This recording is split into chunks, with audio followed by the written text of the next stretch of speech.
What if I told you that the way you touch yourself in private could quietly be reshaping your health, your hormones, even your future relationships? No shame, no taboos, just the truth that no one else is talking about, especially after 60. Most people assume masturbation is either good or bad, but that's far too simple. The truth, it depends entirely on how you do it, the frequency, the intention, even the posture. Because done the wrong way, especially as you age, it can slowly chip away at your ability to perform, your confidence, your connection with others. And yes, even your memory, your blood flow, and your testosterone levels. But here's the good news. When done right, it can become a powerful daily habit that protects your prostate, boosts your energy, and keeps your body sharp, confident, and fully alive. So if you're over 60, or love someone who is stay with me, we're about to explore the 10 silent dangers of solo pleasure and how to transform it into a secret weapon for longevity and health. But first, before we begin, tap that subscribe button and turn on notifications. Because here we say the things others won't and reveal the truths that could quietly change your life. And hey, I want to hear from you. Type 1 in the comments if you're learning something new. Type 0 if you're still unsure. Your voice matters more than you think. You see, one of the most subtle but damaging effects of compulsive solo behavior is that it can quietly replace real connection. In the early stages, it might feel like a harmless release, a way to cope with stress, something private that doesn't hurt anyone. But over time, many older adults find themselves reaching for it not just out of desire, but out of habit, out of boredom, out of loneliness. And here's where it gets dangerous. Instead of reaching out to a friend, instead of joining a group, taking a walk, or even just having a genuine conversation, they retreat inward. They choose the easier, faster option. Why? Because it gives a quick hit of dopamine, a chemical reward that mimics connection but isn't real connection. It's like eating junk food when you're starving for a real meal. And the longer this pattern continues, the harder it becomes to reconnect. Social invitations start to feel like chores. Deep relationships begin to fade.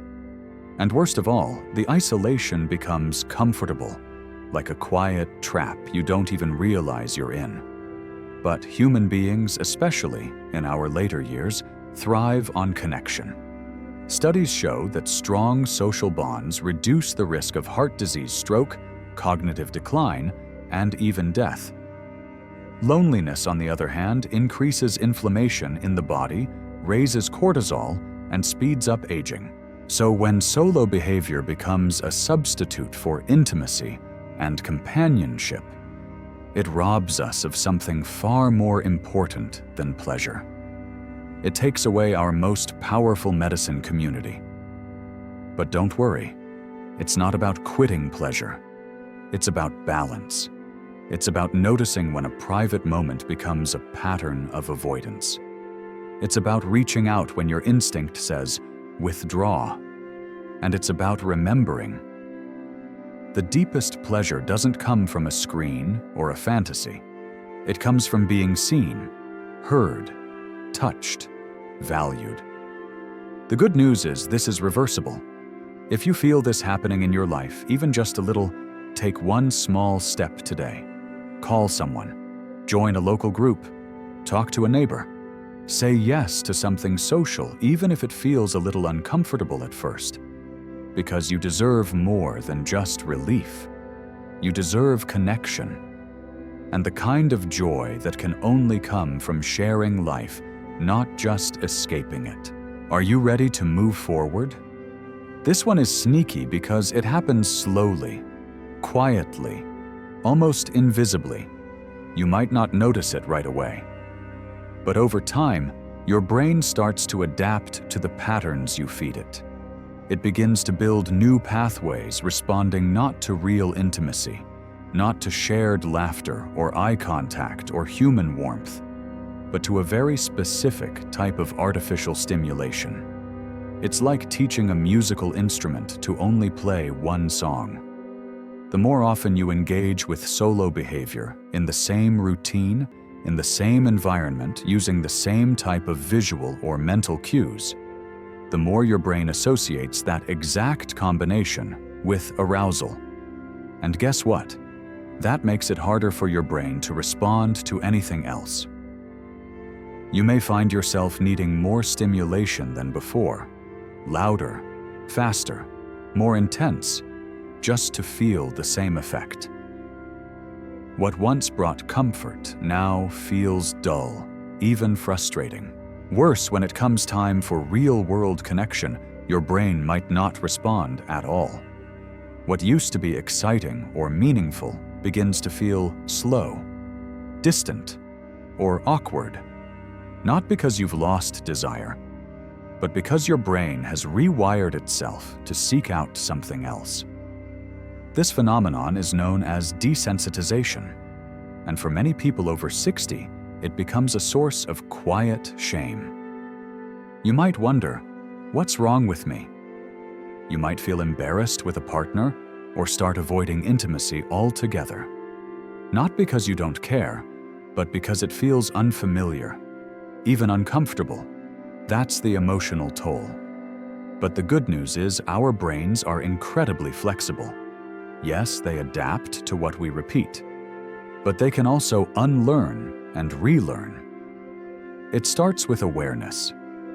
If you notice that your responses feel dulled or disconnected from real life, take a pause. Not out of guilt, but out of curiosity.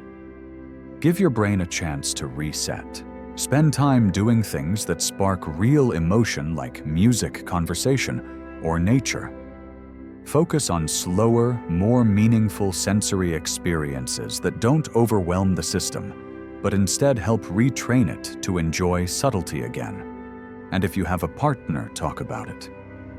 Not as a confession, but as a step toward deeper understanding and healing. Because pleasure isn't supposed to feel like pressure.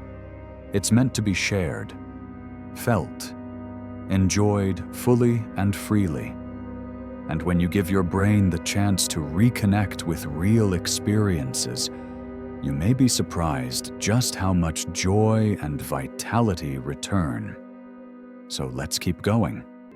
This is the part no one really talks about, but it's one of the most important reasons why this conversation matters so much, especially after 60. Because whether we realize it or not, our daily habits are shaping our internal chemistry. And one of the biggest shifts happens in our hormonal system. When you're younger, your body naturally produces a healthy balance of hormones, testosterone, dopamine, oxytocin, and others that support energy, desire, and emotional connection. But as we age, these levels start to decline. That's natural. That's biology. But here's the twist. Certain behaviors can accelerate that drop. And chronic overstimulation from solo sexual habits is one of them. Let's talk testosterone. Testosterone isn't just about sex drive. It affects your muscle strength, your mood, your motivation, your sleep, and even your ability to bounce back from stress. And when the brain gets used to artificial patterns of pleasure without real connection or recovery time, it can disrupt the natural rhythm of testosterone production. Instead of building your levels up, you may be slowly draining them.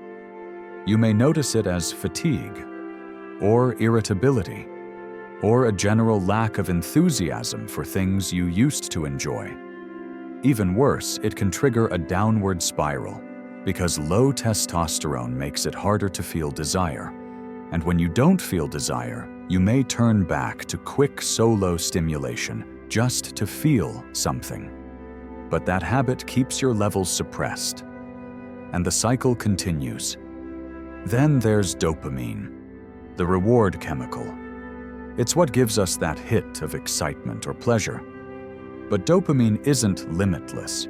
When it's triggered too often or too intensely, especially in isolation, it becomes dull. You might find yourself chasing that spark, needing more, just to get the same result while feeling less satisfied afterward. That can lead to mood swings, low-drive brain fog, and yes, even depression. And finally, oxytocin, the hormone of bonding. When you're with someone in person, hugging, kissing, or even holding hands, your body releases oxytocin. It helps you feel safe, connected, and emotionally nourished. But when stimulation is done in isolation, there's no oxytocin release. No warmth, no bonding. Over time, that lack of connection affects more than just your relationships.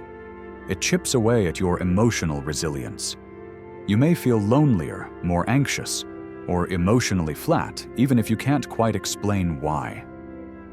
So what can you do? It's not about shame, it's about balance. Start by recognizing the power your habits have over your hormones. Create space for rest and reset. Add physical touch in your life, whether it's a massage, a hug, or just resting your hand on your chest while you breathe. Get sunlight. Move your body. Spend time with people who lift you up. These little things help your hormones come back into harmony. And if you're struggling, don't go through it alone. Talk to a doctor. There are real solutions, and you deserve to feel like yourself again. Most people don't realize this, but what happens in your bedroom, even when you're alone, can have ripple effects all the way to your heart. And not in the romantic sense. We're talking about your actual cardiovascular system, your blood vessels, your circulation, your blood pressure, and your long-term heart health. Here's the truth. For older adults, especially men over 60, circulation becomes more important than ever. Healthy blood flow supports everything from brain function and digestion to mobility vision, and yes, sexual health too. But when certain patterns become too frequent, especially overstimulation, without proper rest or recovery, it can place your heart under quiet, consistent stress. Let's break it down. Every time you're aroused, even during solo activity, your heart rate increases. Your blood pressure rises. Your body gets flooded with stress hormones like adrenaline. And in moderation, that's perfectly normal. But when it happens too often without a chance to reset, it can begin to wear down your system. Over time, this can lead to something called sympathetic dominance. That's when your body is constantly in a low-grade fight or flight mode. Your heart is working harder than it needs to. Your blood vessels may stay constricted longer, and your overall circulation becomes less efficient. You might not feel it immediately, but it shows up gradually through cold hands and feet, higher blood pressure fatigue after simple activity, or even erectile problems that aren't about desire, but about blood flow. And here's where it gets even more serious. Studies have shown that poor circulation and irregular patterns of sexual activity, especially when disconnected from emotional intimacy, can contribute to heart rhythm disturbances, weakened artery walls, and even increased risk for cardiac events. Not because the act itself is harmful, but because the body stops responding in a healthy way when there's no emotional grounding, no balance, and no recovery. And here's something else to consider. Many older adults are already dealing with cardiovascular medications, beta blockers, blood thinners, cholesterol drugs. When the body is overstimulated while under the influence of these meds, it can create unpredictable reactions, dizziness, headaches, heart palpitations, even shortness of breath after something that used to feel routine. That's not just aging. That's your body saying, I need a break. But here's the good news. You can turn it around, you can restore circulation, you can support your heart naturally. Start with breathing. Deep, intentional breathing helps reset your nervous system and lowers your heart rate. It tells your body you're safe. And when your body feels safe, your blood flows better. Add gentle movement like walking, stretching, or swimming, not for weight loss, but to encourage healthy blood flow, to strengthen your heart muscle, to keep your vessels flexible. Stay hydrated. Dehydration thickens your blood, making it harder for your heart to pump efficiently. And most importantly, seek real connection. Emotional intimacy, laughter, shared touch. These aren't luxuries, they're medicine for the heart. So if you've been feeling more tired, more tense, or just off lately, don't ignore it. Your heart may be asking for something more meaningful than stimulation. It may be asking for rest, rhythm, and real connection. When we think of intimacy in later life, many people still carry outdated ideas. They imagine it's all about what the body can or can't do. Performance, function, frequency. But the truth is, after 60, real intimacy becomes something deeper, something more nourishing, and something far more important to your health and happiness than physical ability alone. In fact, the biggest shift that happens with age is not in the body, it's in the heart, and in how we connect to ourselves and those we care about. For decades, you may have measured intimacy by how often you had sex or how well things worked. But now your body is offering you a new invitation to slow down, to be present, to experience closeness not as a goal to reach, but as a moment to live in. You see, emotional intimacy activates a very different part of your nervous system than physical performance.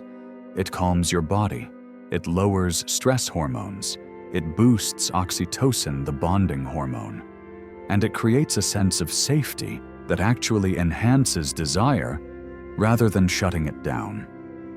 One of the biggest mistakes people make at this stage is chasing the past. They try to force the same routines, the same pace, the same expectations. And when things don't feel the same, they blame themselves, or they give up altogether. But here's the truth. Your capacity for connection doesn't shrink with age. It expands. You just have to shift what you're listening for. A gentle touch, a look that says, "I'm still here," a laugh shared over breakfast, a conversation that goes deeper than usual. These are the moments that create real intimacy after 60. And yes, physical closeness can still be part of it. But instead of performance being the measure, presence becomes the magic. And when that happens, something beautiful returns. Desire flows again.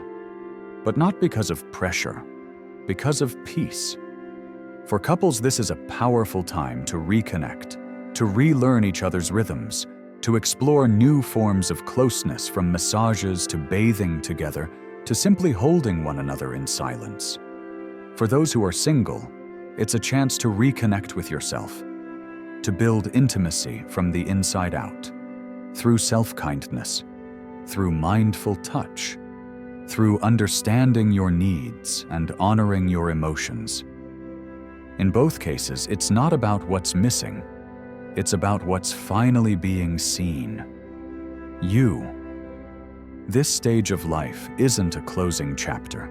It's a quiet, sacred invitation to rediscover what makes connection real, not just for your body, but for your soul. Here's the truth. When most people talk about aging, they mention wrinkles, gray hair, or stiff joints. But behind the scenes, what's really changing is your hormones. And these invisible shifts can quietly shape everything from your energy and mood to your sleep strength memory. And yes, even your desire for intimacy. For both men and women, one of the most significant changes after age 60 is the decline in key sex hormones. In men, that's testosterone. In women, it's estrogen and progesterone. But it's not just about what drops. It's about how those changes affect your entire system. Let's start with testosterone. This hormone isn't just about sex drive. It's also critical for muscle mass, red blood cell production, mood stability, and mental clarity.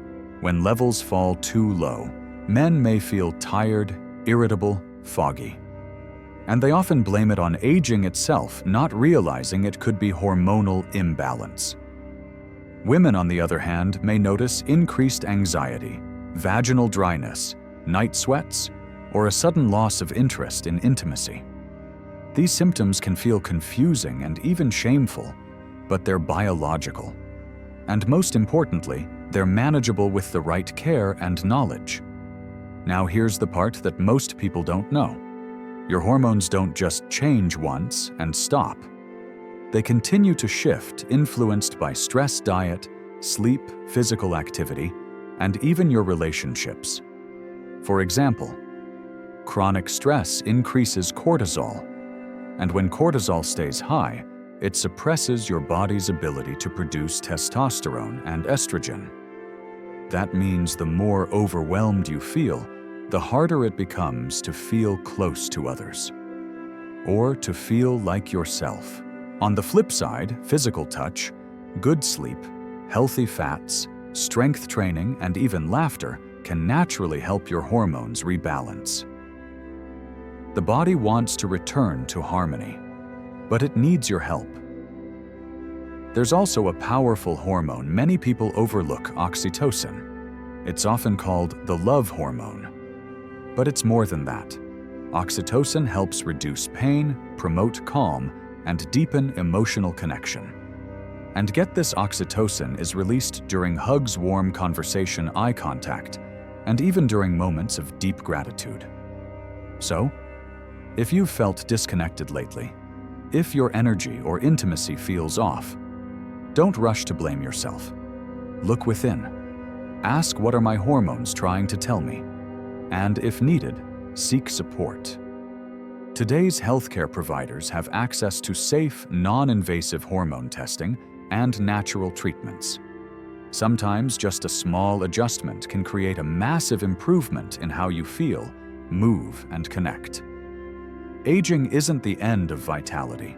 It's just the beginning of understanding it at a deeper level.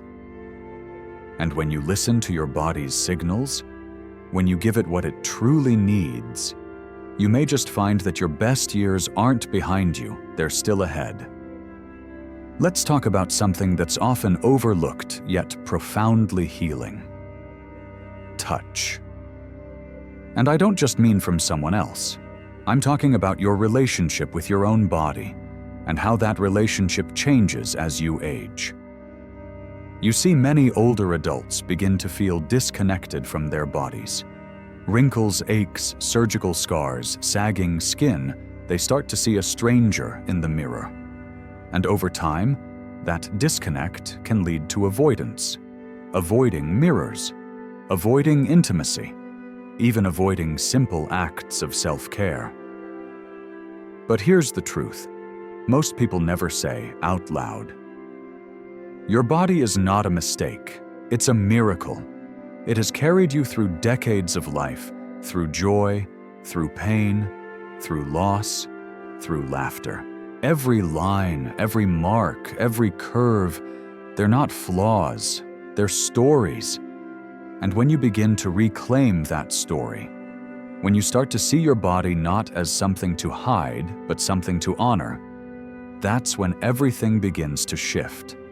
Self-touch, whether it's placing your hand over your heart during meditation, giving yourself a gentle massage, or simply taking time to moisturize with care, activates the parasympathetic nervous system. That's your rest and repair system. It calms your heart rate. It lowers cortisol. It sends a message deep into your cells. You're safe. You're worthy. You are loved. Even more surprising, researchers have found that consistent physical touch, even when it's self-directed, helps boost immune function, reduces depression, and improves body image. Why? Because touch is one of the most primal ways our nervous system feels connection. And connection doesn't require another person. It starts with you. Now let's address the elephant in the room. For many older adults, especially those who live alone, sexual touch can become a source of shame or confusion. Society doesn't talk about it.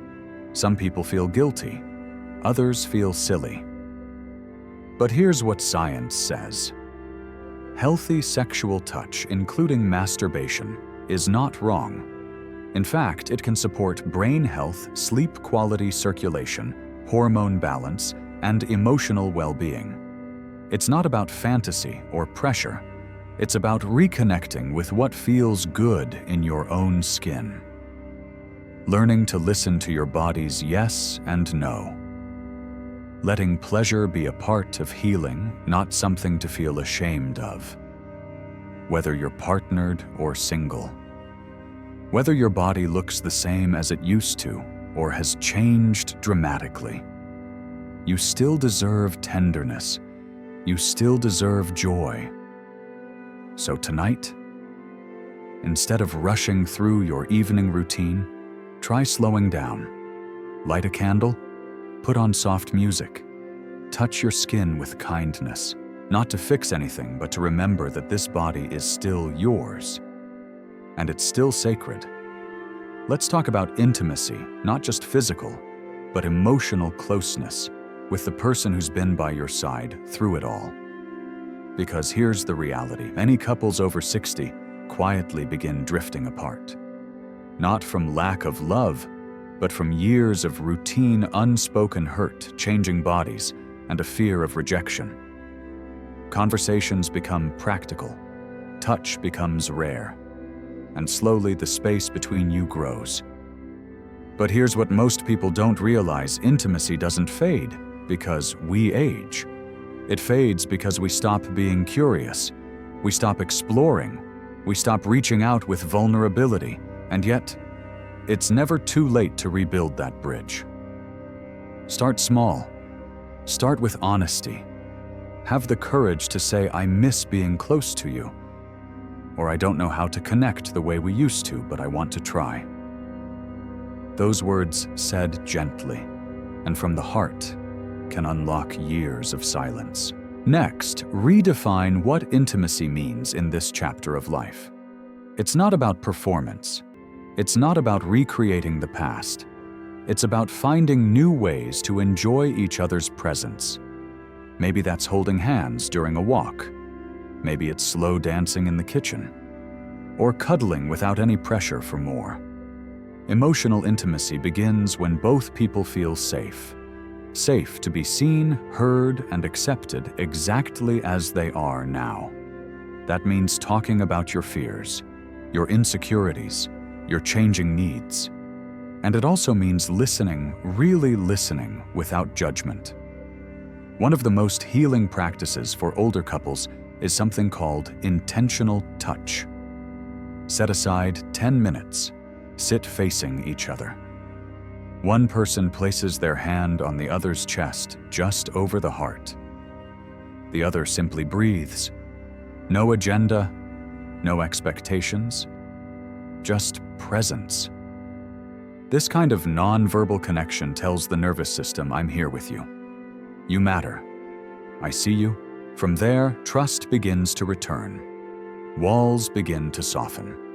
And yes, desire can return too. But keep this in mind, physical intimacy after 60 might look different. That's not a bad thing. In fact, many couples say that their most meaningful, passionate, and fulfilling experiences came after they let go of the pressure to be who they were at 30. It's not about speed or fireworks. It's about tenderness, about laughter, about feeling connected in ways that go far beyond the physical act. And if there are physical challenges like dryness pain or loss of function, there are gentle, respectful ways to work through them. From lubricants and supportive pillows, to open conversations with a doctor or therapist, there is help available. You don't have to navigate it alone.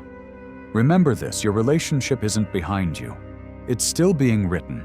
Every moment you choose closeness over distance, curiosity over routine, and love over fear. You're building a new chapter 1 with depth, tenderness, and lasting joy. Here's something that might surprise you.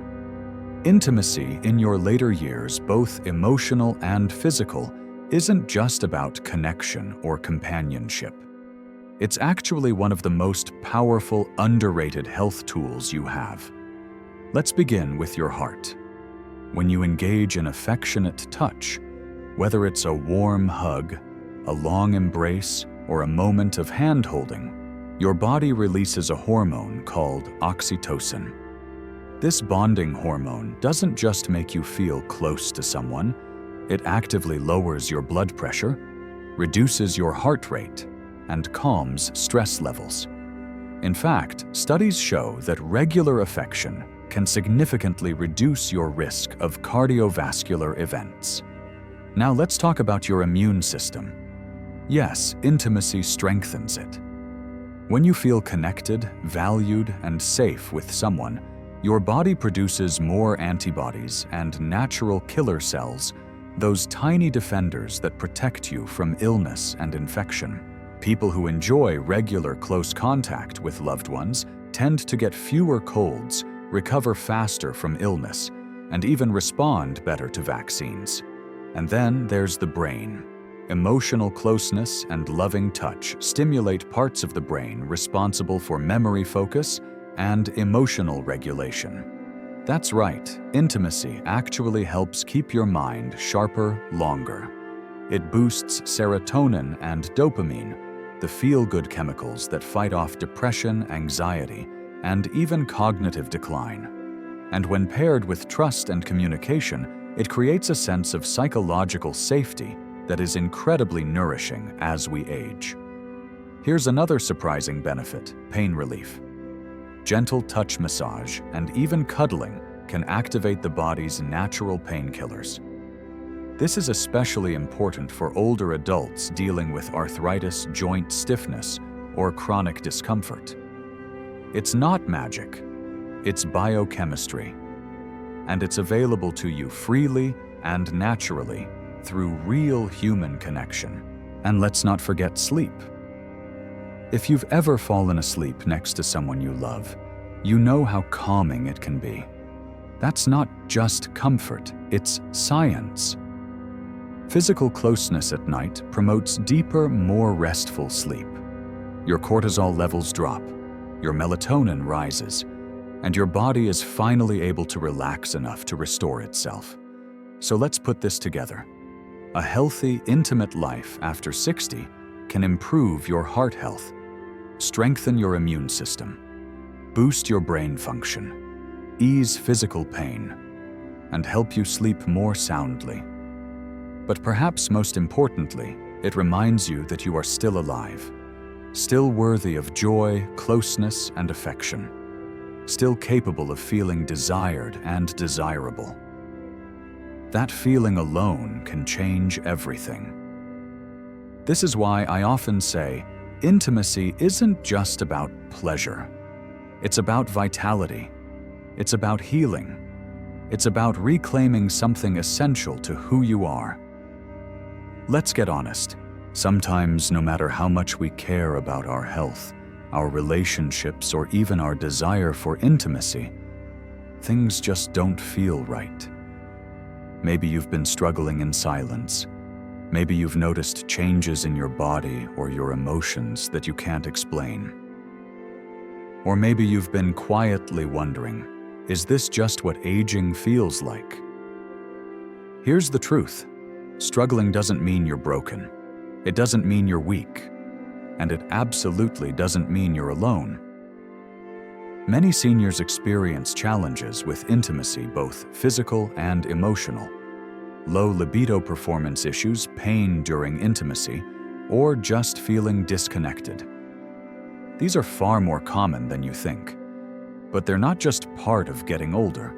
They're signals. Signals that your body, your hormones, or even your mind might need a little more support. So when should you reach out for help if you've lost interest in sex and it bothers you? If you're feeling frustrated, anxious, or ashamed about your body's response? If intimacy feels physically uncomfortable or emotionally distant? If you're avoiding closeness with your partner because you don't know how to talk about what's changed? That's when it's time. That's when reaching out isn't weakness, it's wisdom. There are professionals who specialize in this stage of life. Urologists, gynecologists, hormone specialists, therapists trained in aging and sexuality, even physical therapists who focus on pelvic floor health. These people aren't here to judge you. They're here to help you understand your body, to support you in navigating change, and to empower you to reclaim what's still possible and often far more than you realize. And here's something else no one talks about. It's never too late. You could be 65, 75, or even 85. Your age does not disqualify you from healing, from growth, or from deep, meaningful intimacy. In fact, for many people, this stage of life can bring the most open, honest, and satisfying connection they've ever known once the shame is gone and the conversation is open. So ask the question. Make the appointment. Speak to your partner, your doctor, or someone you trust. Because pretending everything's okay when it's not, that's what holds people back. But taking that first brave step toward support, that's what sets you free. So here's what I want you to take with you. This chapter of your life, it isn't the end of anything. It's the beginning of something deeper, something more honest, more grounded, and far more meaningful than what came before. You're not losing your power, you're stepping into a new kind of strength. One that doesn't depend on performance or appearances, but on connection, self-awareness, and real human intimacy. If today's video helped you see things differently, even just a little, do something simple for yourself and others. Click that subscribe button. Turn on the bell. Because every week we bring you real stories, honest science, and the kind of wisdom most people are too afraid to talk about. And I'd love to hear your voice. Tell me in the comments what part of this message spoke to you most. What did you wish someone had told you sooner? Or just type, "Still growing," if you're embracing this next chapter with courage. Because here we don't just age, we evolve. And I want to walk that road with you. Together.